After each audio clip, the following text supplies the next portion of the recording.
I better say that again just in case I missed out. Yes, hello world, it's me, the man from Oz. Today, Monday, it's June 15. It's my wife and I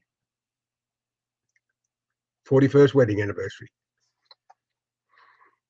Oh, no, wrong one. I got the wrong one. No. No, that's the wrong one too.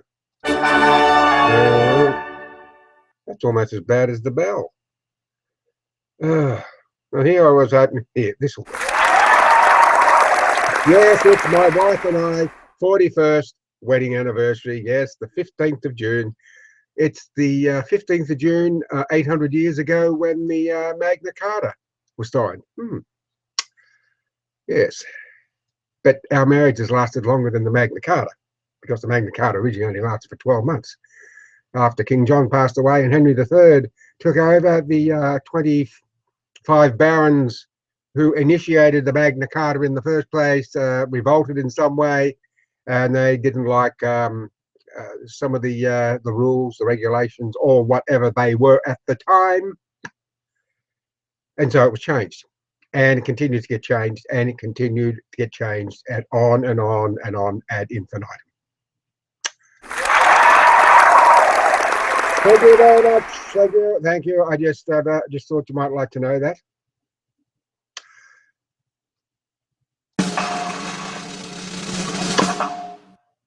Local weather. It's a bit overcast today. It's 20 degrees both at the back of the house in the shade where the weather station is, and here in my shed.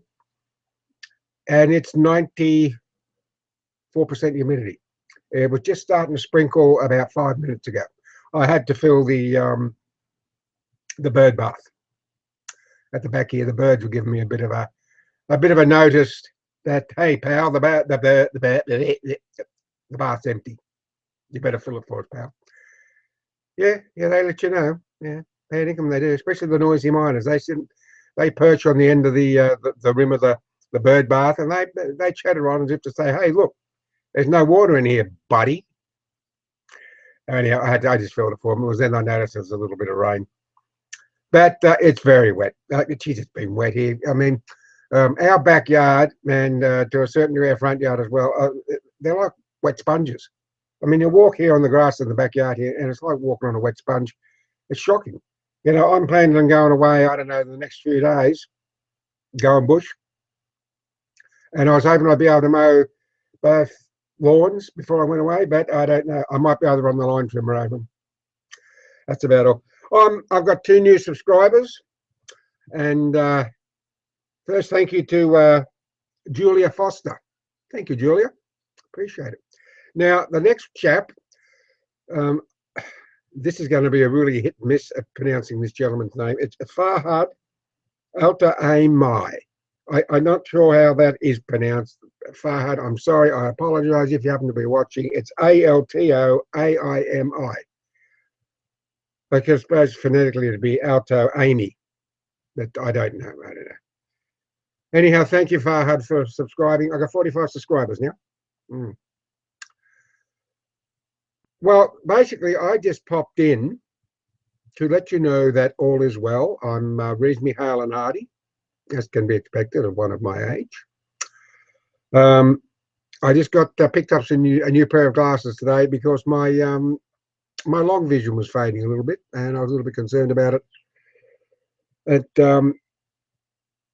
The optometrist told me when I had the eye test that it's not unusual when you have had a major illness like I had with the bad case of influenza some time ago, that your eyes can suffer as well. And she said your vision may come back, but then it may not. Anyhow, I also got a cool pair of prescription sunglasses as well. Oh, I've got them here as a matter of fact. Oh, yeah. Nice. Look at the case. Isn't that nice? Isn't that a nice case? I don't know if that's the right way up. Tommy. I can't even pronounce that either. There you go. But anyhow. Ta-dum, ta-dum, ta-dum. How's that? Pretty cool, huh? Pretty cool. Look at that. Nice, aren't they? Yeah. The prescription, as I said. I'll be using them when I go away. Probably not the right way to put the that'll do. And my new glasses, these are for long distance. They're not for reading, they're not for close-up work. I've still got my other ones here, but they're the same sort of frame. I can look outside, it's clear as a bell now, whereas before it was a little bit out of focus. Yeah, so anyhow. I know it's a lot of trivial stuff, isn't it? I mean, really. Nice little carry bag too, isn't it? How's that? Anyhow, just thought I'd let you know. These glasses here, they're good for close-up work. I wear these when I'm on the computer all the time. They're just a pair of one plus or 1.5 things that you buy from the chemist, you know, off a rack. They don't cost very much, and I find they're good. And yeah, now I did put my Facebook pages, I deactivated them a few days ago, and I got a tweet from a dear Facebook friend of mine, Brett O'Connell, and she's in Nevada. She lives in Nevada, Reno, and she sort of, in a very, very nice way, gave me a passion plea to come back onto Facebook. So just for Brett, I decided, what the hey, I reactivated my Facebook pages, and they're there now, and I'm back on Facebook. So if I use it, I use it, and if I don't, I don't. Yeah. Oh. I've got a full mug of tea here. Cheers, folks. You know, I love my tea. I really love my tea. I really do. When I go away, I take a big container. It's one of those, I don't know, 20-litre, 25-litre plastic container things, might even be a bit more. And I think there's about 35 or 40 packets of tea that I don't use all of them when I go away, because, you know, I'm away for about 8 weeks. But I probably go through a couple of packets of tea a week. So I could go through 16 packets. And but I take the whole lot away. It's just as easy to leave it in the container. But, you know, I've been very busy on and off.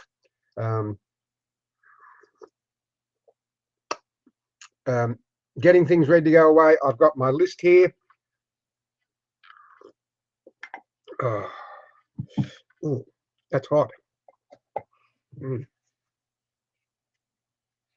I got my list here of all the things. I do this all the time. I start from the top of my head and just work my way down, so I remember things, you know, like my hat and sunglasses and hearing aid and batteries and you know, toothpaste and all this sort of stuff. And I just work my way down, and I make a list of everything. You see all this very messy looking list there, a list. See all the things here that I got to buy. You know, I do all that sort of stuff, and so I know exactly where I stand. Because if I didn't do it, because I'm losing my mind, you see, mine's going way north of normal these days. It is terrible to get old. No, I'm okay. You know. And how are you, George? My dear friend in Virginia, USA. I was going to give you a call this morning, as a matter of fact, but my wife suddenly decided she wanted to go out again. She wanted to buy a new compost bin. Yeah, now we've got two already, but she wanted another one, and this one's a 400-litre one. I think there's something like about 28 litres in a cubic foot, so that would be something like, I don't know, 14, 15 cubic feet.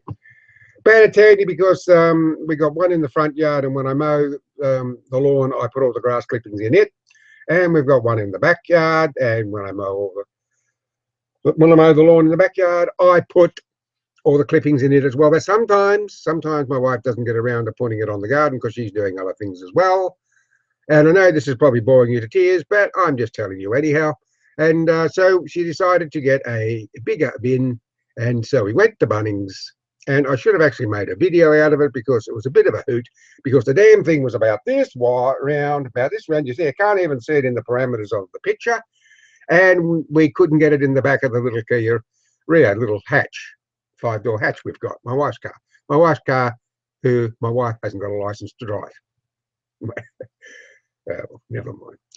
Yes, so we had to just push it as far as we could, and I always kept a little bit of rope in the back, and I tied the hatch down, and fortunately we're only about 1 kilometre or so away from home, so it didn't really matter. We weren't sucking that much carbon monoxide in. It's amazing though how much carbon monoxide does get dragged in. It acts like an eddy. As you're driving forward, the wind comes around the back and in. So it's always good to have your air vent and your fan going, but with the internal, so it sort of blows it back out. Well, anyway, that's my story. That's right. Yes. Oh, and I found out that I was checking my list here. I found out that I had to check out on my ammunition. You know, I got plenty of 30-30 ammo, and I thought I had enough 243 ammo as well, but I found out 6 rounds only. So I went to the local disposal store, army disposal store here in Coffs Harbour, and they're the only ones who sell it. Well, no, they're not the only ones. There are a couple of independent blokes, but I don't like either of them, so I won't have anything to do with them. And I went there to buy some boxes of either Federal or Winchester or Remington 243 ammunition. Holy smoke, they were $45.95 a box 20.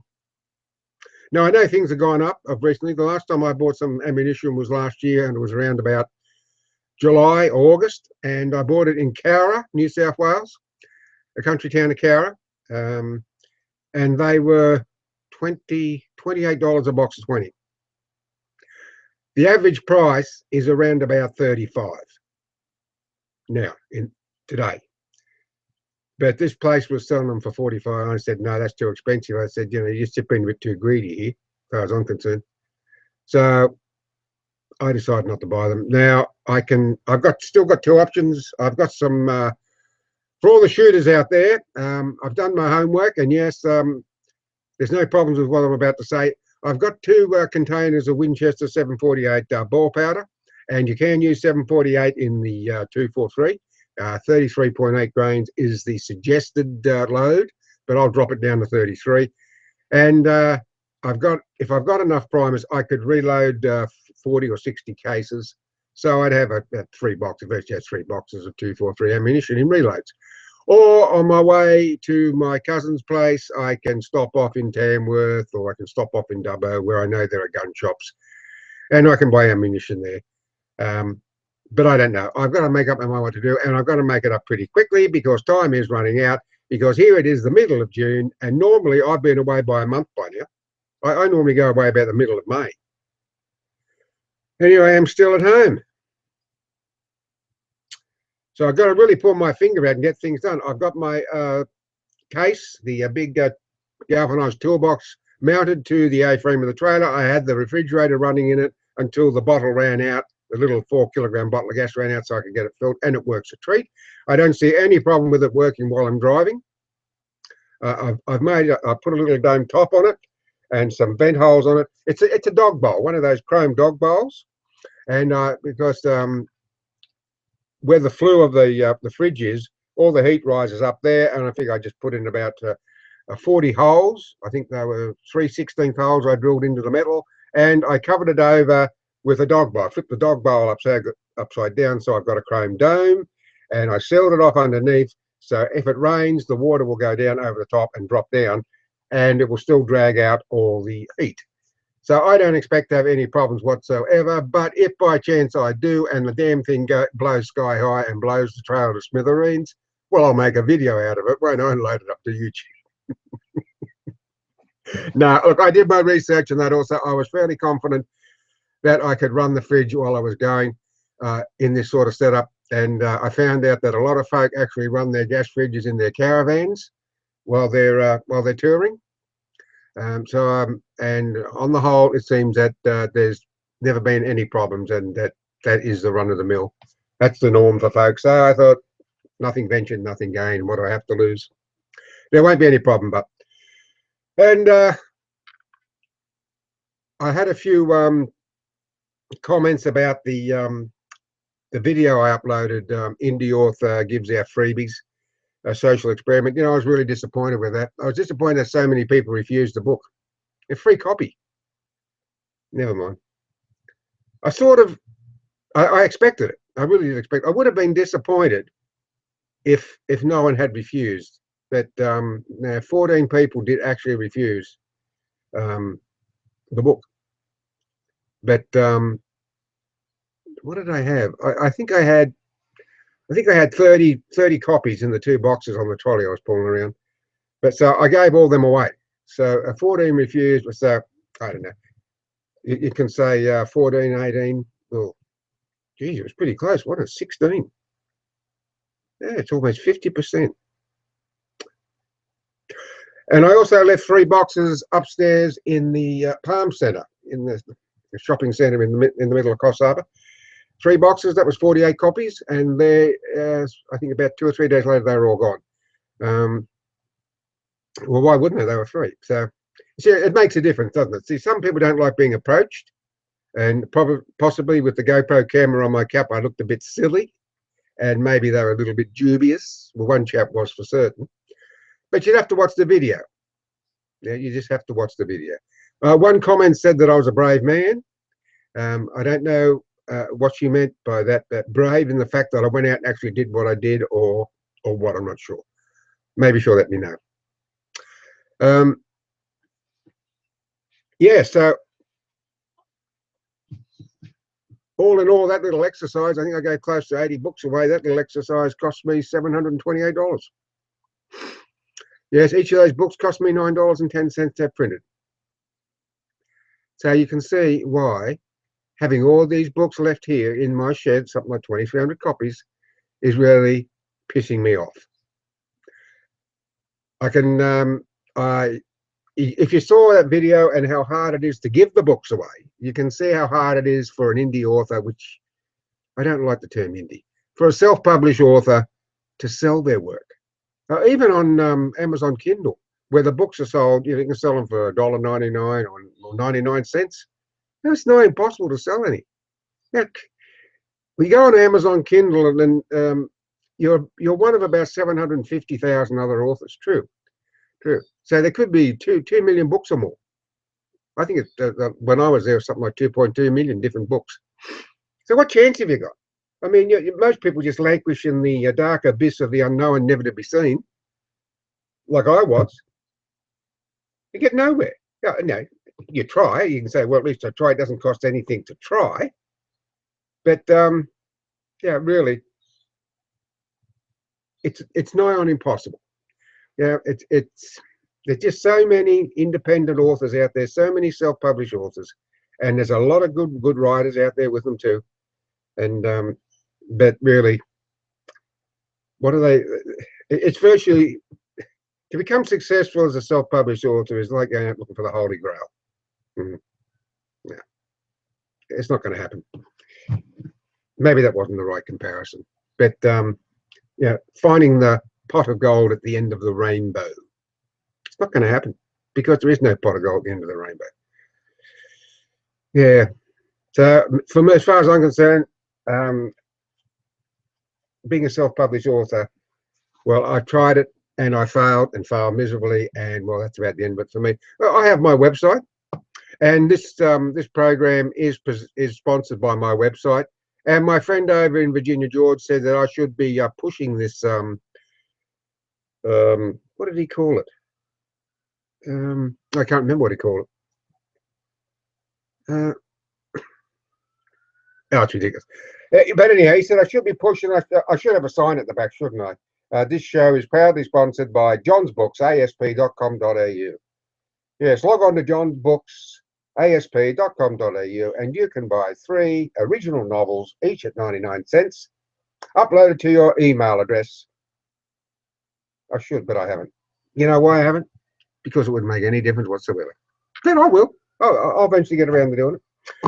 But that'll be later after I get back from this trip. I'm going to have another sip of tea. See, I never know really most of the time when I do these live streams what I'm going to talk about. It's all off the cuff, most of it, except for the weather and if I get some new subscribers and saying hello to some friends like George and Brett and Alan. But Alan might watch this. I don't know if Brett will. I don't know if Brett's watched any of these live streams.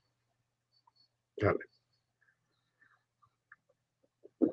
And Varney over there in India, and Miss Biswas, Biswas.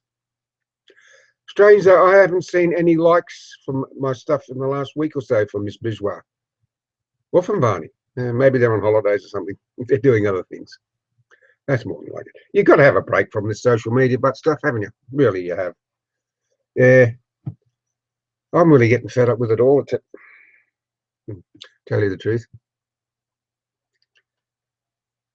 But I will be making a production of my trip away. I've got the mount set up on the dashboard in the four-wheel drive, and I've got the for the GoPro, and I've got a USB set up that plugs into the cigarette lighter, so I can run it. Won't worry about the battery going flat. And of course, I do have a Wi-Fi set up with the GoPro camera, so it's a bit safer that way. Just flick it on and off, you know, and the camera can stay on all the time. So yeah, I'm gonna make a production out of the trip away, or try to. And I am going to try out these live streams because I do have. What did I find out I had left on this? I've got $121 credit, and it expires on July 22nd. So I've got to use it up. I've also with this also got credits with this second mobile phone I bought. Just as a backup, just as an emergency, because I had trouble with the original Nokia I got on contract with Telstra last time I was away, and I thought, well, I'm not going to be stuck out in the middle of nowhere if this phone's going to play up me. So I bought this other damn thing, and I've got $65 credit on it, and it runs out the 9th of July. So here it is, the 15th. I've got 24 days to use up $65 worth of phone calls. Either that, or I'll have to bung an extra $50, $100 on it. You know, anyhow, folks, that's about it for me. I've really got nothing else to talk about. And what happens there, you see, is when you when I take this little Tupperware cover off, you see there's a lot of moisture underneath there, and I got a bit of paper toweling here. So sometimes I plonk it down on the on the paper toweling, but sometimes I miss and end up with some water down there with some moisture. I'm a stupid, I know. I'm a silly Billy. All right, folks, I'm going to call it quits there, and I will say so long, farewell, adieu, adios. See you soon. Alas, poor Yorick. I knew him, Horatio, a fellow of infinite jest and noble fancy. I've carried him on my back 1,000 times, and that's the end of it. I don't remember the rest. It's something like that. Bye, folks.